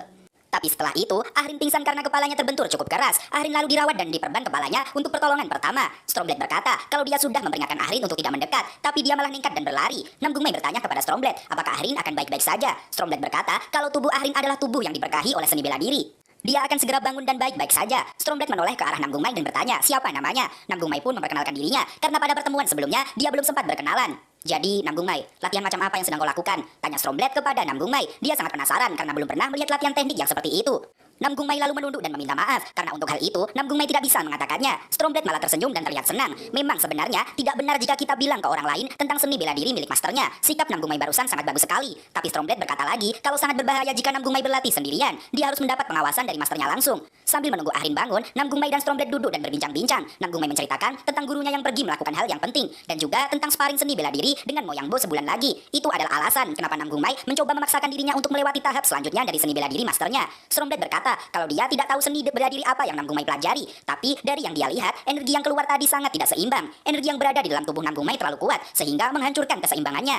Namgung Mai harus bisa memfilter keluarnya energi dan membatasi mereka agar energinya seimbang dan bisa bergabung. Dan untuk mengatasi semua itu, Namgung Mai membutuhkan energi yin yang kuat. Namgung Mai bertanya, apakah ada cara untuk mendapatkan energi yin itu? Stormblood berkata, kalau itu pasti ada, tapi mungkin sangat sulit dan bahkan dia sendiri belum tahu caranya untuk saat ini. Namgung Mai menyayangkan hal itu, padahal jika ada cara untuk mendapatkannya, dia akan melakukan apapun untuk mempelajarinya. Tiba-tiba, Ahrin terbangun dari pingsannya. Dia lalu melirik ke arah Namgung Mai. Kau butuh energi yin yang kuat kan? Aku akan menunjukkannya kepadamu, kata Ahrin yang sepertinya sempat mendengar perbicaraan mereka berdua. Kalau energi es bagaimana? Tanya Ahrin lagi. Apa? Energi es? Tanya Namgung Mai dan Stormblood bersamaan. Ahrin lalu sedikit bercerita. Dia berasal dari sekte Imei. Setelah belajar dasar seni bela diri, secara resmi mereka akan belajar teknik The Art of Solitude. Dan awal dari teknik The Art of Solitude adalah dimulai dari menyerap energi Ki es yang berada di Ki Center. Terlihat Ahrin kecil yang berjalan bersama yang lain memasuki sebuah gua. Di sana, Ahrin melihat sesuatu yang bercahaya sangat terang. Dan tentu saja, itu adalah inti energi Ki es, bongkahan batu kristal berwarna biru yang memiliki kekuatan Ki dan Yin elemen es. Sang guru meminta para murid untuk menyerap energi itu sebagai syarat mempelajari teknik seni bela diri dari Art of Solitude. Tapi tentu saja, itu tidak mudah. Jumlah anak yang tidak bisa menahannya dan kabur sudah tidak terhitung jumlahnya lagi. Ahrin kecil sangat takjub melihat keindahan cahayanya. Dia mulai maju mendekat untuk menyentuh inti es itu. Tapi sang guru menahan tangan Ahrin untuk menyentuhnya secara langsung. Itu adalah inti Yin, dan kalau seseorang gagal mempertahankan kesadarannya, mereka akan terlena dengan keindahannya. Dan jika orang itu menyentuhnya dengan tangan kosong, mereka bisa mati kedinginan. Stormblood lalu berpikir sejenak. Dia lalu berkata, kalau energi Yin itu adalah es, sepertinya sudah sangat cukup untuk menahan energi yang keluar dari secara berlebihan dari tubuh Namgung Mai. Stormblood bertanya lagi kepada Ahrin, bukankah inti es itu berada di gunung rahasia milik sekte Imei? Ahrin lalu menjawab kalau dia pernah mendengar sebuah kabar. Ketika terbentuknya Murim Lake, sekte Imei mendonasikan satu bongkah inti es kepada Murim Lake. Jadi, ada inti es di dalam Murim Lake ini? Tanya Namgung Mai, dan Ahrin pun menjawab kalau itu benar. Mendengar itu, Stormblood merasa akan semakin mudah untuk mendapatkan inti es itu. Dia sendiri yang akan pergi untuk mencari tahu di mana inti es itu diletakkan. Stormblood lalu meminta mereka berdua untuk kembali berkumpul di tempat ini malam ini juga. Ahrin sangat senang karena dia akan bertemu dengan Namgung Mai lagi. Sin lalu berpindah ke halaman Akademi Militer White. Terlihat keramaian para murid yang berkumpul di sana. Para murid kelas ular juga berjalan bersama untuk melihat-lihat keadaan suasana sekitar. Serius deh, kita ngapain sih kesini sepagi ini? Tanya Wonpyo yang masih merasa ngantuk. Lagi-lagi komplain, kok tidak cocok menjadi biksu sama sekali? Jawab Jegalmi. Jegalmi menjelaskan kalau hari ini panitia akan mengumumkan jadwal kualifikasi kontes seni bela diri White. Jadi mereka juga harus melihatnya untuk tahu siapa lawan pertama mereka. Tapi Wonpyo masih saja protes. Jika hanya ingin melihat, sepertinya cukup satu orang saja untuk perwakilan. Mereka tidak perlu datang bersama seperti ini. Jegalmi yang sudah jengkel tidak mau lagi menanggapi celotehan Wonpyo. Yul Reong lalu berkata, karena kualifikasi ini adalah pertandingan tim, akan lebih bagus jika mereka melihatnya bersama-sama. Wonpyo pun mengiyakannya, meskipun wajahnya masih terlihat tidak terima. Dia masih sangat mengantuk. Sementara Namgung Mai dan Mo Yang Bo hanya terdiam. Mereka seperti sedang memikirkan hal lain. Terlihat panitia yang mulai memasang pengumuman di papan. Sudah dipasang, jadwal kualifikasinya sudah dipasang. Teriak orang-orang yang sangat antusias untuk segera melihatnya. Sambil mengantri untuk membaca, beberapa orang terlihat sedang berdoa agar mereka mendapatkan lawan yang sepadan. Sampai akhirnya, para murid kelas ular sampai di depan papan pengumuman. Mereka melihat ke sana dan tertulis kalau lawan pertama mereka adalah grup sapi. Hahaha, grup ular ya, kita sangat beruntung kali ini, kata seseorang yang berada di belakang para murid kelas ular. Ternyata itu adalah Hyungung dan juga Hyogir dari grup sapi. Mereka terlihat senang karena menganggap grup ular sangat lemah. Mereka merasa akan menang mudah dalam pertarungan nanti. Kita pasti menang mudah Yungnim. Mereka pasti bersembunyi karena mereka lemah kan, kata Hyogir. Jegalmi yang mendengar itu lalu menoleh ke belakang. Dia terlihat sangat marah karena grup ular dihina seperti itu. Murid grup sapi yang melihatnya malah mengajak Jegalmi bercanda. Dia bahkan menggoda dan bertanya siapa namanya. Namaku adalah Jegalmi, dari grup ular yang kalian anggap lemah, jawab Jegalmi yang masih tampak sangat marah dengan perkataan murid grup sapi barusan. Tapi Hyungung dan Hyogir masih saja tertawa dan mengejek Jegalmi. Mereka tidak henti-hentinya memanasi Jegalmi yang sepertinya sudah kehilangan kesabaran. Dan tanpa banyak bicara lagi, Jegalmi pun menampar Hyungung dengan sangat keras. Semua orang terkejut dengan yang dilakukan oleh Jegalmi, tapi tidak dengan Namgung Mai. Dia masih memikirkan tentang energi Yin yang dikatakan Stormblood. Dia sampai tidak sadar dengan apa yang terjadi di sekitarnya. Aku tidak tahan mendengar cocehanmu itu, kata Jegalmi kemudian. Yeongung yang ditampar tiba-tiba tentu saja sangat marah. Dia lalu mengepalkan tangan dan bersiap untuk memukul Jegalmi sekuat tenaganya. Tapi Jegalmi berhasil menghindarinya dengan sangat mudah. Alhasil pukulan itu meleset dan mengarah ke Nam Gungmai yang masih bengong. Pukulan itu akhirnya mengenai Nam Gungmai dengan sangat telak ke kepalanya. Pukulan itu sangat keras dan Yeongung tidak menahannya sama sekali. Benturan keras terdengar di sana. Wajah Jegalmi terlihat terkejut. Begitupun para murid-murid di sekitar sana yang melihat kejadian itu. Mereka seperti tidak percaya dengan yang mereka lihat. Ternyata Nam Gungmai sama sekali tidak apa-apa meskipun terkena tinju yang sangat keras dari Yeongung. Yulreong refleks memanggil Nam Gungmai karena khawatir dengannya. Tapi Nam Gungmai langsung menunduk dan meminta maaf. Mohon maafkan aku, sepertinya kita bertabrakan saat aku melamun, kata Nam Gungmai sambil menunduk. Sepertinya saat dia melamun tadi, dia bahkan tidak mengetahui konflik antara Jegalmi dan juga Yeongung meskipun berada di dekatnya. Yeongung semakin dibuat bingung dengan Nam Gungmai. Dia lalu kembali marah. Dia mengira kalau Nam Gungmai sengaja melakukan itu untuk membuat Yeongung seperti orang bodoh. Dia bermaksud akan memberi pelajaran kepada Nam Gungmai. Tapi tiba-tiba seseorang memegang pundak Yeongung dan ternyata dia adalah Guru Sogo. Guru Sogo berkata kalau pertarungan bela diri yang tidak resmi tidak diizinkan di dalam akademi militer White ini. Yeongung langsung berteriak karena terkejut dengan kedatangan Guru Sogo yang tiba-tiba. Guru Sogo sangat ditakuti semua murid. Murid-murid yang melihat tadi pun semuanya lari karena tidak ingin mendapat hukuman. Mereka lari berbondong-bondong meninggalkan halaman Akademi Militer White. Grup ular, lagi-lagi kalian membuat masalah, kata Guru Sogo. Tapi Jegalmi menyalahkan grup sapi karena mengejek mereka. Mereka pun saling menyalahkan satu sama lain. Guru Sogo yang tidak mau memperpanjang ini lalu berkata, karena kontes seni bela diri White sudah dekat, tidak akan ada hari yang damai sama sekali. Jika mereka semua tidak mau dikeluarkan dari akademi ini, mereka harus tetap diam dan tidak membuat masalah sampai kontes dimulai. Dan semua murid pun mengiyakannya. Jegalmi lalu mendekati Nam Gungmai dan bertanya, apakah dia tidak apa-apa? Pukulan Yeongung barusan tidak main-main dan sangat keras. Tapi Nam Gungmai berkata kalau dia tidak apa-apa dan bahkan tidak merasakan sakit sama sekali. Mereka pun mulai bingung dengan apa yang terjadi. Bahkan mereka mengira kalau Nam Gungmai lupa ingatan karena pukulan tadi. Mereka harus segera mengobati Nam Gungmai. Moyangbo yang melihatnya dari jauh, dalam hatinya juga takjub melihat kejadian tadi. Nam Gungmai tidak terluka sama sekali. Dia pasti sudah bertambah kuat lagi. Yeongung dan Hyogir berjalan kembali ke asrama mereka. Hyogir terus mengoceh kalau mereka akan membalas grup ular di babak kualifikasi nanti. Tapi Yeongung hanya diam tanpa menjawab. Hyogir bertanya kenapa Yeongung tidak berkomentar apa-apa. Apa dia terlalu marah sampai seperti itu? Yeongung berjalan sambil mengepalkan tangannya. Tangannya terlihat bergetar seperti menahan sakit. Aku yang memukulnya, tapi kenapa tanganku yang patah? Keparat itu, siapa sebenarnya dia? Kata Yeongung dalam hati. Hari menjelang malam, terlihat Nam Gungmai dan juga Ahrin yang berada di altar latihan kelas ular. Mereka sedang menunggu Stormblood karena sudah berjanji untuk bertemu lagi di tempat itu. Nam Gungmai bertanya-tanya kemana Stormblood pergi. Mereka sudah menunggu cukup lama, tapi dia tidak kunjung datang juga. Sementara Ahrin malah berharap Stormblood tidak datang, agar dia bisa berduaan di sana bersama Nam Gungmai. Yo, kalian cepat sekali. Tadi aku buang air besar dulu, makanya telat, kata Stormblood yang muncul tiba-tiba. Nam Gungmai menyambutnya dengan baik dan bertanya apakah Stormblood sudah tahu di mana esnya berada. Cih, si pengganggu cepat sekali datangnya, kata Ahrin dalam hati yang sebal karena waktunya berduaan sudah diganggu oleh Stormblood. Stormblood lalu menyombongkan dirinya. Kau tahu siapa aku kan? Aku adalah Stormblood. Tentu saja aku bisa mendapatkan apa yang aku inginkan dengan mudah. Mendengar itu, Nam Gungmai sangat senang. Memang tidak diragukan lagi kemampuan dari salah satu extraordinary triad. Dia sangat gembira karena sebentar lagi saat dia berhasil mendapatkan energi Yin S itu, dia akan bisa belajar tahap selanjutnya dari seni bela diri Origin Reverse milik Guru Myeondok. Stormblood langsung mengajak Nam Gungmai dan Ahrin untuk segera mengikutinya. Mereka lalu berjalan bersama menuju tempat yang dikatakan oleh Stormblood. Dalam perjalanan, Nam Gungmai bertanya bagaimana cara dia untuk menggunakan energi es itu nantinya. Stormblood menjelaskan kalau sifat es adalah membekukan apapun yang ada di sekitarnya. Dan hanya dengan mengendalikan aliran Ki, Nam Gungmai akan bisa menyerap energi es itu. Bukankah begitu Ahrin? Tanya Stormblood kepada Ahrin yang memang sudah mengetahui tentang energi Yin es itu. Ahrin berkata kalau itu benar, bongkahan es yang akan mereka cari itu disebut dengan harta karun Laut Utara. Teknik Heart of Solitude milik Sekte Ime adalah sebuah metode kultivasi yang bisa mengubah energi Ki dalam menjadi energi Yin. Tapi bukannya itu bisa menghancurkan harmoni Yin dan Yang? Tanya Stormblood lagi. Ahrin kembali menjelaskan kalau bagi Sekte Ime, harmoni tidaklah penting. Karena Sekte Ime adalah sekte yang terbentuk dengan Buddhaisme sebagai dasarnya. Para muridnya pun mengikuti ajaran Buddhaisme. Karena mereka mencapai hukum alam dan keluar dari peraturan duniawi, mereka membuat harmoni yang lain. Karena itu, untuk menguasai seni bela diri Sekte Ime hanya memungkinkan dengan menghapus 7 nafsu duniawi. Stormblood langsung paham dengan apa yang dijelaskan oleh Ahrin. Jadi pada dasarnya, energi Ki Yang adalah energi Ki dalam. Kalau seseorang tidak menguasainya dengan sempurna, kekurangan Ki Yang akan berpengaruh pada penampilan. Dan itu adalah alasan kenapa grup Linci dan murid-murid yang masih muda memiliki penampilan yang berbeda. Di sini Mimin mau sedikit menjelaskan nih biar lebih jelas. Jadi energi dalam tubuh itu terdiri dari energi Yin dan Yang. Nah, para murid Sekte Ime menggunakan teknik yang berdasar pada energi Yin, tapi mereka tidak menstabilkannya dengan energi Yang karena mereka menggunakan harmoni yang lain dari ajaran Buddha. Nah, maka dari itu, ketidakstabilan energi mereka mengubah penampilan mereka itu menjadi seperti yang sekarang ini. Padahal kan kalian tahu sendiri ya, Ahrin kecil sangat cantik, tapi kenapa sekarang menjadi mirip laki-laki? Nah, tapi ketika mereka nanti sudah mencapai tingkat yang lebih tinggi dan berhasil menstabilkan energi Ki mereka, penampilan mereka itu akan kembali seperti wanita seutuhnya. Jadi kalian jangan kecewa dulu. Kenapa sih Nam Gungmai harus sama Ahrin? Ahrin kan kayak gitu. Kenapa sih? Kenapa sih? Kalian kan pasti tanya begitu ya. Nah, kalian harus tenang. Suatu saat Ahrin pasti akan kembali menjadi cewek cantik jika dia sudah sampai level yang lebih tinggi lagi dari teknik seni bela diri Sekte Ime. Dan mungkin ada yang bertanya, tapi kenapa ibunya Ahrin masih seperti laki-laki? Kenapa ibunya Ahrin tidak menjadi cewek cantik? Yaitu mungkin karena ibunya Ahrin tidak bisa sampai di level itu. Jadi dia tidak bisa berubah menjadi cewek cantik lagi. Nah, seperti itulah intinya. Kembali ke cerita, Nam Gungmai lalu memanggil Stormblood. Stormblood menoleh ke belakang dan berkata kepada Nam Gungmai untuk memanggilnya Blade Master saja. Dan Nam Gungmai pun mengiyakannya. Nam Gungmai bertanya, sebenarnya kemana tujuan mereka pergi sekarang ini? Stormblood lalu berhenti dan menunjuk suatu tempat. Kesanalah kita akan pergi, katanya kemudian. Wajah Nam Gungmai seketika terlihat sangat terkejut, karena yang ditunjuk oleh Stormblood adalah tempat tinggal ketua Murimbleng, Kwaion. Di dalam kediaman Kwaion, Stormblood mengedap-endap dengan menggunakan penutup wajah. Nam Gungmai dan Ahrin juga mengikutinya di belakang. Nam Gungmai kembali bertanya, bukannya kalau mereka meminta secara baik-baik es itu akan diberikan? Stormblood berkata, kalau tentu saja mereka tidak akan membiarkan orang lain menggunakan harta karun seberharga semacam itu. Tentu saja, kita hanya akan meminjamnya diam-diam, jelas Stormblood. Begitu ya, kata Nam Gungmai dan Ahrin bersamaan. Mereka tidak tahu kalau yang dimaksud meminjam diam-diam adalah sama saja dengan mencuri. Stormblood lalu meminta mereka untuk mengikutinya dengan hati-hati. Stormblood lalu melompat, dia bergerak dengan sangat cepat melewati lorong yang ada di depan mereka. Melihat itu, Nam Gungmai dan Ahrin berkeringat dingin. Stormblood meminta mengikutinya pelan-pelan, tapi dia malah bergerak secepat itu.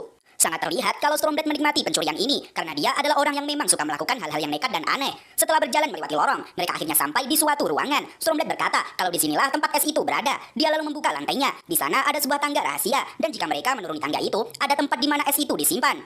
Wow, Anda menemukan tempat rahasia ini ya? Anda memang Blade Master yang hebat. Puji Nam Gungmai yang takjub, karena Stormblood berhasil menemukan tempat ini hanya dalam waktu sehari.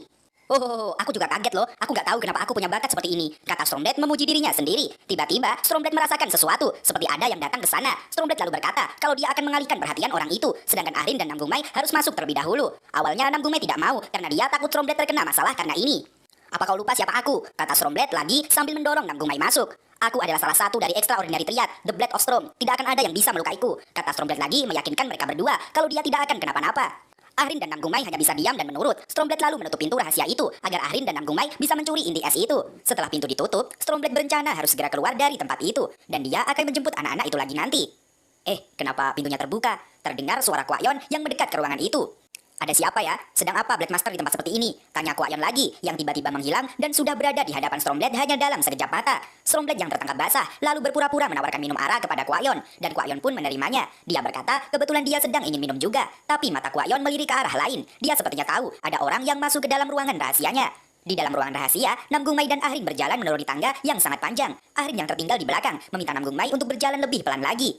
Kau tidak bisa melihat dengan jelas karena gelap ya? Tanya Nam Gungmai yang sudah berada di depan Ahrin. Ahrin sedikit terkejut karena Nam Gungmai begitu dekat dengannya. Nam Gungmai lalu mengulurkan tangannya kepada Ahrin agar dia tidak terpisah. Hal itu lagi-lagi membuat Ahrin salah tingkah. Dia belum pernah gandengan dengan Nam Gungmai. Ahrin merasa kalau mereka benar-benar seperti seorang pasangan. Ahrin kemudian mengulurkan tangannya, tapi terlihat di sana kalau dia sangat gemetaran karena gugup. Scene berpindah ke sebuah taman di halaman belakang kediaman Kwaion. Di sana, Stormblood dan Kwaion sedang menikmati minuman sambil mengobrol.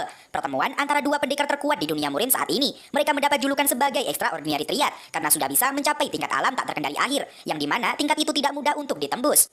The Immortal Swordsman Kwaion dan The Blade of Storm and Rain Geodokwa. Kwaion membuka percakapan dengan bertanya, apakah Stormblood sudah menemukan kandidat yang cocok untuk menjadi muridnya? Dan Stormblood menjawab kalau dia sudah menemukan beberapa anak dan dia sedang mempertimbangkannya. Apakah kandidatnya ada di antara anak yang tadi datang menyusup bersamamu? Tanya Kwaion lagi, yang ternyata memang sudah mengetahui kalau Nam Gungmai dan Ahrin menyusup ke dalam ruangan rahasianya. Stormblood lalu terdiam, dia tidak menyangka kalau Kwaion ternyata sudah mengetahui tentang hal itu. Kwaion menyindir Stormblood untuk meningkatkan kemampuan aktingnya, karena sangat terlihat jika dia sedang berbohong. Lagi pula, siapa yang tidak tahu dengan Stormblood? Seseorang yang memang suka melakukan hal aneh dan nekat. Stormblood lalu menunduk dan meminta maaf kepada Kwaion karena dia tidak berkata jujur dan memberitahunya sebelum ini. Kwaion malah tertawa melihat tingkah Stormblood. Dia tidak mengira kalau seorang Stormblood akan meminta maaf seperti itu. Stormblood berkata kalau ada seorang anak yang membutuhkan cleansing es, jadi mereka ingin meminjamnya sebentar saja. Kwaion memperingatkan kalau cleansing es itu adalah benda yang sangat berbahaya, tapi sepertinya Kwaion tidak perlu khawatir karena anak-anak itu bersama dengan Stormblood. Jadi, kau mengizinkan kami? Tanya Stormblood yang terlihat senang karena Kwaion tidak marah kepadanya. Kwaion lalu berkata kalau dia mengizinkannya, tapi itu tidak gratis. Itu bukanlah sesuatu yang bisa dia pinjamkan begitu saja. Stormblood langsung terdiam. Sepertinya dia sedang dalam masalah. Dia tahu kalau Kwaion akan meminta sesuatu darinya sebagai ganti untuk meminjam cleansing es itu. Scene kembali berpindah kepada Nam Gungmai dan Ahrin. Nam Gungmai mengulurkan tangannya kepada Ahrin agar dia bisa mengikutinya. Tapi wajah Ahrin semakin memerah dan ingin memegang tangan Nam Gungmai, tapi dia sangat gugup. Nam Gungmai kebingungan dengan sikap Ahrin yang sangat aneh. Ahrin lalu memutuskan untuk tidak jadi menggandeng tangan Nam Gungmai. Dia meminta maaf karena dia tidak sopan melakukan itu. Nam Gungmai pun mengerti, memang agak aneh jika mendadak mereka gandengan tangan. Nam Gungmai lalu meminta Ahrin untuk memegang bajunya saja, agar dia tidak lagi tertinggal. Dan Ahrin pun mengiyakannya. Tapi dalam hati Ahrin sangat menyesal, kenapa dia tadi harus ragu-ragu, padahal ada kesempatan bagus untuk bisa bergandengan dengan Nam Gungmai. Ahrin terus berjalan pelan di belakang Nam Gungmai. Untuk mencairkan suasana, dia bertanya kepada Nam Gungmai, apakah dia bisa melihat dalam kegelapan seperti ini? Dan Nam Gungmai menjawab kalau penglihatannya dalam gelap memang bagus. Bahkan Guru Myeondok pun pernah memujinya. Penglihatan yang bagus ya? Masterku bilang kalau mata adalah faktor terpenting dalam pertarungan sesungguhnya. Memang cowokku keren banget, kata Arin dalam hati. Mereka terus melanjutkan perjalanan mereka menuruni tangga dengan hati-hati. Sampai akhirnya mereka melihat sesuatu di bawah, seperti ada secerca cahaya di sana. Dan benar saja, itu adalah sebuah pintu besar, dan cahaya itu keluar dari sela-sela pintu itu. Tanpa berpikir panjang, Namgumai dan Arin membuka pintu itu bersamaan. Dan saat dibuka, terlihatlah sebuah ruangan yang dipenuhi dengan es. Udara dingin keluar dari sana juga. Cahayanya sangat terang, sampai Namgumai dan Arin harus menutup mata mereka. Dan di sana, terlihatlah cleansing es, inti dari energi yin es yang mereka cari. Tapi Namgumai tidak tahan dengan aura dinginnya yang sangat menusuk. Seolah-olah dia sedang diterpa badai salju. Rasanya energi ki yang dingin itu bisa mengelupas seluruh kulitnya. Namgumai lalu ingat dengan Arin, dia menoleh kepadanya. Energi cleansing es itu kuat sekali. Kau tidak apa-apa kan, Nona Arin? Tanya Namgumai dengan tersenyum. Tapi betapa terkejutnya Namgumai saat melihat Arin seperti sedang terhipnotis. Tatapannya kosong dan tidak menghiraukan kata-kata Namgumai sama sekali. Kenapa matanya begitu? Tanya Namgumai dalam hati yang masih tidak tahu dengan apa yang terjadi dengan Arin. Namgumai lalu merasa kalau dia harus menghentikan Arin yang mulai berjalan maju. Dia memanggil nama Arin terus-menerus dengan harapan agar dia kembali sadar. Namgumai berteriak kalau ini sangat berbahaya. Arin tidak boleh dekat-dekat dengan cleansing es itu. Tapi bukannya sadar, Arin malah memasang posisi untuk memukul Namgumai. Dan dengan sangat keras, Arin melancarkan pukulan kepada Namgumai. Dia sepertinya tidak sadar dan sudah terhipnotis oleh cleansing es itu. Namgumai masih sempat menangkis tinju Arin, tapi pukulan itu terlalu kuat bagi Namgumai. Tenaga Arin memang tidak diragukan lagi. Dia memiliki power yang sangat kuat. Namgumai lalu terpental dengan sangat keras ke belakang. Dia terlempar karena tidak kuat menahan tekanan dari pukulan Arin. Namgumai pun menabrak tembok es di belakangnya. Dia terlihat kesakitan karena benturan itu. Dalam hati Namgumai berpikir, dia berhasil menahan serangan itu, tapi dampaknya masih sebesar ini. Sementara di sisi lain, Arin semakin mendekat maju menuju cleansing es itu. Namgumai mulai mencoba bangkit kembali. Dia merasa kalau dia tidak punya pilihan lain. Dia harus segera menghentikan Arin. Namgumai langsung mengeluarkan energi ki-nya. Dia kali ini tidak main-main. Dia akan menggunakan kekerasan agar Arin bisa selamat. Sementara tangan Arin sudah hampir mencapai cleansing es itu. Bahkan ujung jarinya sudah tampak membeku karena efek energi esnya. Namgumai langsung melompat dengan cepat menyongsong Arin. Maaf Arin, teriak Namgumai yang melesat dengan cepat. Dia ingin memukul Arin agar dia segera sadar dari hipnotisnya. Tapi tiba-tiba Namgumai menjadi kehilangan keberaniannya. Dia mengingat Arin yang sangat baik kepadanya. Dia selalu perhatian dan memberi semangat jika bertemu dengan Namgumai. Arin juga sudah banyak membantu Namgumai, bahkan menyelamatkan nyawanya. Sampai akhirnya Namgumai menghentikan pukulannya. Dia benar-benar tidak bisa menyerang Arin. Arin yang masih tidak sadar lalu menoleh ke arah Namgumai. Dia lalu menangkap tangan Namgumai yang sedang lengah dan kemudian membantingnya ke bawah dengan sangat keras. Namgumai pun berteriak kesakitan karena bantingan itu sangat keras. Tubuhnya terpelanting ke lantai. Sementara Arin masih saja belum sadar. Dia tidak memperdulikan Namgumai yang terkapar. Arin langsung kembali berjalan maju menuju cleansing es. Tapi tiba-tiba Namgumai sudah bangun dan memeluk tubuhnya dari belakang untuk menahan Arin.